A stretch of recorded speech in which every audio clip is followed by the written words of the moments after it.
Oi pessoal, bom dia, boa tarde, boa noite. Para quem não me conhece ou não lembra de mim, meu nome é Tereza Cecília, sou professora de Biologia.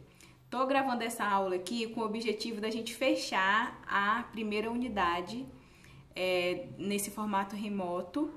E essa aula aqui vai ser dividida em duas partes. A primeira parte eu vou corrigir todas as atividades que eu passei para vocês lá no Classroom, e essa correção ela é feita com o objetivo assim de vocês refletirem, de vocês pensarem no que vocês acertaram, o que vocês podiam melhorar, ou então se você ficou com dúvida em alguma resposta, eu vou dar aqui mais ou menos um esboço de como que ela deveria ser.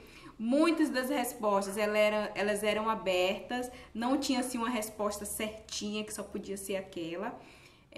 Então eu vou respeitar muito isso quando eu estiver corrigindo. Já corrigi algumas e eu vi que vocês estão mais ou menos no caminho certo. Fiquei só um pouquinho triste porque eu observei que tem muita cópia. Quando você copia do colega, você não aprende muito, tá? E sem falar que isso tem peso na nota também. Então a primeira parte é essa de correção das atividades, com o objetivo de vocês verem como que foi o andamento de vocês e também para vocês tirarem as dúvidas. A segunda parte, ela é uma avaliação que eu vou propor para vocês.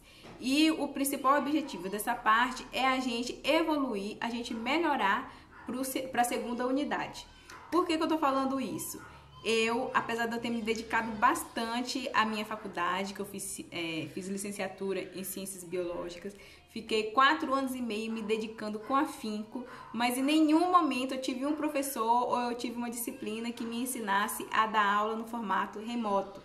Então tudo isso que eu tô fazendo aqui com vocês é porque eu tô lendo, tô assistindo o vídeo, mas eu sempre fico com aquela sensação de que não tá sendo suficiente. Por isso que eu preciso do retorno de vocês para saber o que tá dando certo, o que precisa melhorar, como que vocês estão recebendo, se vocês estão conseguindo aprender essas coisas. Então, vou começar aqui. A primeira atividade, o objetivo dela era para a gente fazer um teste, tanto eu quanto vocês, aprenderem a manusear a ferramenta que é o Classroom. Então ela não teve tanto peso no conteúdo de biologia, mas como vocês fizeram, né, dedicaram um tempo aí para fazer, eu avaliei ela em um ponto. Então nessa atividade, essa atividade é dividida em duas partes. Primeiro eu peço para vocês fazerem uma comparação entre a gripe espanhola e a Covid-19, e depois eu peço para vocês darem uma opinião sobre o porquê. O que vocês acham qual é o motivo que a gente está vivendo, que a gente está vivendo agora? Então, quando vocês fazem a comparação, vocês podem comparar tanto pelas semelhanças quanto pelas diferenças. Teve gente que colocou os dois e teve gente que só copiou alguma coisa da internet, colocou aqui e acabou que nem respondeu a questão. Mas vamos lá. Quem preferiu comparar pelas semelhanças, vocês poderiam citar que as duas doenças são causadas por vírus, as duas doenças atingem principalmente o sistema respiratório, as duas doenças se alastraram por todos os continentes do país, e as duas doenças tiveram um grande número de mortos, certo? Se você for comparar pelas diferenças, a gripe espanhola teve origem nos Estados Unidos e a Covid-19 teve origem na China. A outra diferença, a quantidade de mortos. Estima-se que a gripe espanhola teve mais ou menos 50 milhões de mortos e a Covid-19, por enquanto, está em torno de 3 milhões. Outra diferença, uma aconteceu no século XX e a outra aconteceu no século XXI. Na primeira, que foi a gripe espanhola, não teve assim uma prevenção eficaz. Inclusive foi nesse período aqui no Brasil que surgiu a caipirinha, porque como não tinha nenhum remédio, ninguém sabia o que estava causando essa doença. Começaram a especular que se você misturar a cachaça com limão e com açúcar, que dava um medicamento que podia resolver o problema da gripe espanhola. Hoje em dia, com a Covid, apesar da gente não ter um medicamento eficaz, a gente já tem vacinas de prevenção e que está se mostrando bastante eficaz. Então, o caminho era mais ou menos esse, ou por semelhança ou por diferença. E a outra parte que pede para vocês opinarem sobre o porquê que a gente está enfrentando a pandemia com todas essas dificuldades, sendo que a gente devia ter aprendido com a pandemia do século passado. Então eu peço que vocês justifiquem de alguma forma o porquê que a gente está enfrentando tudo de novo, porquê que a gente não está aprendendo nada de bom. A atividade 2, vamos lá para a atividade 2. Vou ficar olhando para cá porque eu tô com o computador, tá? A atividade 2 foi sobre vírus. Vamos lá. Atividade sobre vírus. A primeira parte, você tinha que pesquisar na internet ou em algum livro didático as características que são compartilhadas por todos os seres vivos. Quais são as características que são comuns a todos os seres vivos? Quando eu falo todos os seres vivos, você tem que pensar tanto em uma bactéria quanto num elefante, tanto num fungozinho quanto numa árvore. Então, tudo isso é ser vivo. Quais são as características comuns? Possuem mecanismo de respiração, possuem célula, possuem metabolismo ativo, precisam de energia. Então, essas são as características, tá? Podem ter outras, mas essas são as principais. Então, essa é a resposta da número 1. Possui metabolismo ativo, possui célula, mecanismo de respiração e obtenção de energia. Pergunta 2. Quais dessas características que você listou no item acima estão presentes nos vírus? Qual delas? Dessas 4 que eu citei aqui, pode ser que você tenha citado outras. Dessas 4, a única que eu vejo em comum com os vírus é que eles têm um metabolismo ativo. Então, diante disso, os vírus, eles são considerados seres vivos ou seres não vivos? Para você saber a resposta, você tinha que clicar no link e ler o conteúdo aqui. Mas a resposta é que os vírus não são considerados seres vivos. Por quê? Porque eles não possuem células, são organismos acelulares. O metabolismo deles só vai permanecer ativo se ele estiver dentro de uma outra célula, porque aí ele meio que faz dessa célula uma escrava. Aí a célula vai obter energia, vai fazer a respiração, vai fazer os mecanismos de reprodução, tudo isso, tá bom?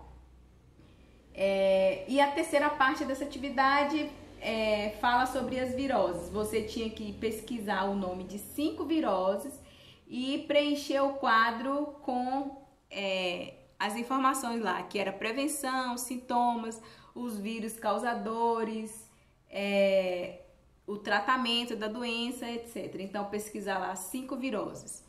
Poderia ser poliomielite, raiva, gripe, rubéola, sarampo, varíola, zika, dengue, que eu já tinha falado, catapora, cachumba, AIDS, que eu já tinha falado também, tá bom? Tem a Covid-19 agora. Tudo isso poderia ser utilizado. Então, a atividade 2 sobre vírus era basicamente sobre isso. A principal informação é você saber que, apesar dos vírus não serem considerados seres vivos, é muito importante que a gente estude eles, porque eles estão em relação direta com os seres humanos, causando doenças. Então, é preciso a gente conhecer para poder controlar, para poder se proteger. A atividade número 2, pela primeira vez aqui, pessoal, eu peço que vocês utilizem o caderno de apoio que eu também deixei disponível aqui no Classroom. Então, a primeira parte é assistir a videoaula ou então ler o resumo que está no link e depois disso responder as seguintes questões. A número 1. As bactérias, as arcas e as cianobactérias fazem parte do reino Monera, mas o que diferencia uma bactéria de uma árquea e de uma cianobactéria? Nesse conjunto aí, apesar das 3 estarem no reino Monera, as bactérias, elas são menos evoluídas, tá? Elas apresentam características que fazem com que elas sejam menos evoluídas do que as árqueas e as cianobactérias. A número 2, as principais características do reino Monera são São seres procariontes, unicelulares e podem ser autotróficos ou heterotróficos. O que esses termos significam? Quando a gente fala que um organismo é procarionte, significa que eles não possuem carioteca. O que é carioteca? Carioteca é uma membrana que envolve o núcleo da célula. Qual é a diferença disso? Por que umas células têm essa membrana que envolve e tem outras que não envolvem? Essa membrana, ela faz total diferença, porque quando o núcleo ele está isolado do restante da célula por essa membrana, ele fica muito mais especializado, ele consegue desempenhar mais a sua função. E a função do núcleo está mais relacionada com a atividade do DNA. Então, uma célula, quando ela é procarionte, o DNA dela fica misturado com as outras organelas. E isso atrapalha o realizar de suas funções. E por isso, quando a gente pensa na evolução, eles são considerados seres mais simples. Então, seres procariontes são aqueles seres que não têm a carioteca, que é a membrana que envolve o núcleo. Unicelulares são formados por uma única célula e eles também podem ser heterótrofos ou autótrofos. Heterótrofos são aqueles organismos que não conseguem produzir o seu próprio alimento. Nós, seres humanos, somos heterótrofos, as bactérias são heterótrofas. Mas quando as bactérias não são heterótrofas, elas são autótrofas. Isso significa que elas têm capacidade de produzir o seu próprio alimento, seja pelo processo de fotossíntese, seja pelo processo de quimiossíntese, que é basicamente a mesma coisa. A fotossíntese, a bactéria, assim como as plantas, consegue produzir o seu próprio alimento captando luz do ambiente. Já na quimiossíntese, a bactéria ela consegue produzir o seu próprio alimento a partir de algum elemento químico. Pode ser enxofre, carbono, certo? Pergunta número 3. Explique com suas palavras as 5 formas de reprodução existentes entre os organismos do reino Monera. As 5 formas de reprodução das bactérias são bipartição, esporulação, transformação, transdução e conjugação. Isso que eu tô falando, gente, tá no link que eu passei para vocês, que eu coloquei como sugestão, e também tem na videoaula. Então, você tinha que citar o nome dessas 5 formas de reprodução e tem também que explicar um pouquinho sobre cada uma delas. Exemplo, a bipartição e a esporulação são formas de reprodução sexuada, ou seja, precisa ter 2 indivíduozinhos para trocar material genético, tem que ter 2 bactérias. Agora, a transdução, a transformação e a conjugação são formas de reprodução assexuada. Uma bactériazinha consegue fazer isso separadamente de outras. Então, a bactéria só precisa dela mesma para se reproduzir. A outra pergunta, faça uma leitura do caderno de aprendizagem, da página 1 até a página 6 da trilha 2, e responda em seu caderno as perguntas que aparecem no tópico 5. Então, a primeira pergunta, cite as estruturas fundamentais de uma célula bacteriana. As estruturas fundamentais vai ser a membrana, a parede celular e o material genético, tá bom? As partes, aí depois a número 2 pergunta das partes acessórias. As partes acessórias vão ser os pilos e o flagelo, que são adjacentes à parede celular. E a pergunta número 3, teoricamente, o que aconteceria se uma bactéria perdesse alguma das estruturas fundamentais? O que acontece se o organismo, uma bactéria, perde o seu DNA? Ou então perde a sua membrana? Penso eu que a resposta correta dessa questão é que ela deixaria de existir, ou então perderia um pouco das suas características, da característica do reino. Mas aí um monte de gente colocou outras coisas, uns está certo, outros não, mas a gente vai seguindo. Quais as principais funções da parede celular bacteriana? É delimitar o espaço, proteger a parte interna e também em algumas bactérias a parede celular participa do processo de reprodução. Qual a estrutura e os constituintes da parede celular de bactérias gram-positivas. E a número 6, qual a estrutura e constituintes da parede? Então, as bactérias gram-negativas, ela vai ter em sua parede celular uma quantidade maior de gordura. Em compensação, a parede vai ser um pouco mais fina. E na parede das bactérias gram-positivas vai ter uma camada menor de gordura e uma camada maior de carboidrato, e a parede também vai ser mais espessa. Só isso que era para fazer na atividade sobre Reino Monera. Lembrando que esse estudo e essa classificação de bactérias gram-positivas e bactérias gram-negativas, ela é importante principalmente na hora que essa bactéria infecta o corpo do ser humano e é preciso ir ao médico para ele passar um antibiótico. Então, se a bactéria for gram-positiva, é um tipo de antibiótico, e se a bactéria for gram-negativa, vai ser outro tipo de antibiótico. Por quê? Porque o antibiótico, ele precisa ter a substância que vai penetrar a parede celular para conseguir destruir a bactéria, certo? Na atividade 4, deixa eu ir lá para a atividade 4, é sobre o reino protista.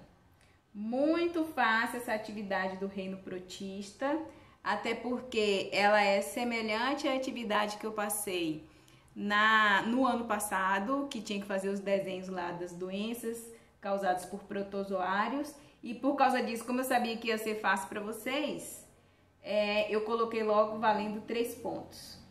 Então vamos lá. Primeira parte, você tinha que estudar pelo caderno de apoio.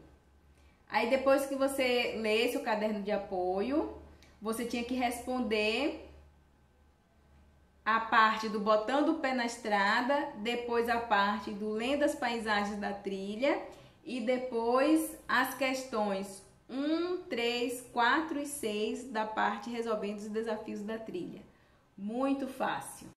Aí na primeira parte, que é Botando o Pé na Estrada, tem escrito bem assim: da mesma forma que nos preocupamos com a preservação das florestas, devemos nos preocupar com a preservação dos mares.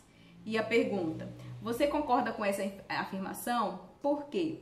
Você já teve ou conhece alguém que teve giardia ou ameba? Já ouviu falar da malária e doença de Chagas? Pense sobre essas questões e as responda no caderno. Então, por que é tão importante a gente preservar os mares, assim como a gente preserva a floresta? Porque os mares é responsável também por abrigar uma diversidade enorme de seres vivos, muito importante para a sobrevivência, inclusive dos seres humanos aqui na Terra. Um exemplo disso são as algas unicelulares, que faz parte do reino protista, que ela é responsável por emitir a maior quantidade de oxigênio que está na atmosfera hoje. Agora, a parte de se você já ouviu falar de giardia ou ameba, de malária ou doença de Chagas, isso aí a resposta é individual, tá bom? Aí a outra parte é Lendo as Paisagens da Trilha, que pergunta: você já viu esses organismos? Será que existe alguma relação entre eles, semelhanças e diferenças? Para responder isso, era só olhar a imagem. A figura 1 mostra uma alga unicelular e a figura 2 mostra uma giardia, que é um tipo de protozoário. A relação entre eles é que os dois fazem parte do mesmo reino, que é o reino protista. As semelhanças a gente não consegue ver a olho nu aqui só pelas imagens, por isso que é importante estudar o conteúdo. Mas as diferenças são claras. As algas, elas conseguem viver no mar, são seres vivos de vida livre. Já a giardia, a ameba e os outros protozoários, eles são parasitas, precisam estar dentro de outro ser vivo para conseguir sobreviver. E o fato de estar dentro de outros seres vivos faz com que cause doenças para esses seres vivos, tá? Depois disso, lá na parte explorando, resolvendo os desafios da trilha, tem 6 questões, mas não é para resolver a número 2. E fala assim: através de um desenho de um protozoário, associe as organelas e as funções desempenhadas por cada uma delas. Coloquei lá na atividade um exemplo de qual protozoário vocês tinham que desenhar, muito fácil. Aí a número 3 fala assim, ó: Justifique a frase. No reino protista podem ser encontrados seres heterótrofos e seres autótrofos. Há pouco tempo, lá na atividade do Reino Monera, já expliquei o que são os seres heterótrofos e seres autótrofos. 4. Qual a importância das águas para o ecossistema marinho? Além delas servirem de alimento para os animais que são herbívoros, como aqueles pequenos peixes, crustáceos, etc., elas são responsáveis por colocar oxigênio na água. Então, essas algas, elas realizam fotossíntese, consomem o gás carbônico e depois liberam oxigênio. Elas fazem o papel das árvores que estão aqui na Terra. Número 5. Qual relação existe entre as algas e o oxigênio que respiramos? É porque em determinado momento do dia, essas algas, elas ficam na superfície dos mares. Pensa-se tanto de mar que existe no planeta Terra. Todos eles povoados com algas unicelulares, estão lá consumindo o gás carbônico e liberando o gás oxigênio. Uma parte para o mar, para os peixinhos poderem respirar também, e outra parte vai ser liberada na atmosfera, que ajuda os outros seres vivos. Construa um pequeno texto sobre a importância econômica das algas. Então, importância econômica. As algas, elas são responsáveis por manter a vida no mar, né? Porque elas liberam oxigênio, e muitos dos animais que vivem no mar têm grande valor econômico. Peixes, tubarão, tudo isso que serve para comer, os crustáceos, os moluscos, tudo isso depende dessas algas. E também tem algumas algas que ela tem um grande valor para a indústria farmacêutica, porque a partir delas são feitos medicamentos, são feitos cosméticos para evitar o envelhecimento, tá bom? A atividade número 5, vamos para a atividade número 5 agora, sobre o reino Fungi. Então, vocês tinham que pesquisar sobre Alexander Fleming. Viva a Alexander Fleming. Ele, vou dar aqui logo o spoiler, ele foi o responsável por conseguir elaborar o primeiro antibiótico. Hoje em dia, o antibiótico existe de diversas formas, é encontrado em vários lugares, é receitado para várias doenças, mas antigamente ninguém conhecia, as pessoas morriam por nada. Pegavam uma pneumonia que dava uma infecção e morria. Ou então tinha uma ferida no pé, essa ferida infeccionava e morria. Aí Alexander Fleming estava lá na casa dele, estudando algumas bactériazinhas. Aí o que aconteceu? Um dia ele abandonou o experimento que ele estava fazendo lá, as placas de Petri com várias culturas de bactéria, e ele deixou lá tão à toa que de repente começou a morfar, começou a criar um fungo lá em cima. Aí o que aconteceu? Ele observou que nas placas onde tinha crescido o fungo, as bactérias tinham morrido, ou então as bactérias não tinham crescido. Então ele observou, ele concluiu que aquele fungo impedia as bactérias de crescer, de se desenvolver. Esse fungo, depois ele descobriu que era do grupo dos fungos Penicillium. E foi a partir daí que surgiu o primeiro antibiótico, que foi a penicilina. Aí deu origem à amoxicilina, que é um antibiótico que com certeza vocês já tomaram aí. Aí depois eu pergunto bem assim, ó. A grande descoberta de Fleming impactou a sua vida em algum momento ou de alguma forma? Comente. Se você já tomou algum antibiótico, se você se livrou de alguma infecção, infecção de garganta, infecção intestinal, essas coisas, então significa que a descoberta dele impactou a sua vida? Sim. Aí outra pergunta, qual rumo teria tomado a população mundial caso Fleming não tivesse se dedicado aos estudos e feito essa descoberta? O que ia acontecer com os seres humanos se não tivesse antibiótico? Então, vocês podem comentar sobre isso aí, escrever um pequeno parágrafo e tá beleza. Acabamos de concluir a correção. Agora a gente precisa fazer a avaliação da unidade. Você vai pegar seu caderno e vai colocar as respostas para essas perguntas que eu vou fazer, tá? Vai ouvindo aí, dando pausa para dar tempo de vocês copiarem. Primeira pergunta. Esse momento de correção da atividade foi legal? foi importante para você? Você achou que precisava assim desse momento para você tirar suas dúvidas, para você ficar mais próximo assim da professora? Então responde aí. A segunda pergunta: você acha que esse momento de explicação, ele ficaria melhor no início da unidade, antes de eu passar todas as atividades, ou ele fica melhor assim no final da unidade para você tirar as dúvidas que forem surgindo? Lembrando que se você achar que foi melhor no início da unidade, eu não vou ficar dando resposta das atividades como eu fiz. Eu vou só explicar como faz e depois vocês vão se virar aí para fazer resposta como a maioria de vocês fez até aqui. A terceira pergunta: quantas horas por semana você dedicou para fazer as atividades de biologia? Faz um cálculo aí. Você fez a atividade em 1 hora, em 2 horas? Você precisou de 2 dias? Coloca aí para mim, por favor. Você precisou da ajuda dos colegas? Escreve aí se você recorreu a alguém. Já sei que Cauã, do 2º ano vespertino, ajudou uma galera aí. Parabéns, Cauã. Mas me fala, porque se isso estiver acontecendo com muitas pessoas, a gente precisa pensar numa forma de resolver isso aí. A próxima pergunta: você procurou a ajuda da professora? Você precisou tirar alguma dúvida, fazer algum questionamento, ou então você não entendeu o que foi dito na questão, aí você pediu para explicar de novo? Se você precisou dessa ajuda, você obteve a resposta? A resposta que eu dei ajudou vocês? E também, você acha que eu demorei muito tempo para te responder, ou foi um tempo que foi o suficiente e que ainda deu tempo de te ajudar? Responde aí, por favor.